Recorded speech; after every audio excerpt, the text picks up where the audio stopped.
આ વાર્તાનું નામ છે મગર અને વાંદરો. તો હાલો છોકરાઓ, વાર્તા ચાલુ કરીએ. એક મોટું જંગલ હતું. તેમાં બધા પ્રાણીઓ રાજી ખુશીથી રહેતા અને ખાઈ પીને મોજ કરતા હતા. અને પક્ષીઓ ઉડ્યા કરે. તેમાં એક નદી કિનારે જાંબુના ઝાડવા હતા. એટલા બધા હતા જાંબુના ઝાડવા ઉપર.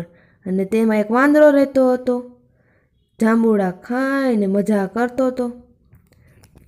ઝાડવા ઉપર બેઠા બેઠા તો દરરોજ જાંબુડા જ ખાધા રાખે, મીઠા મીઠા.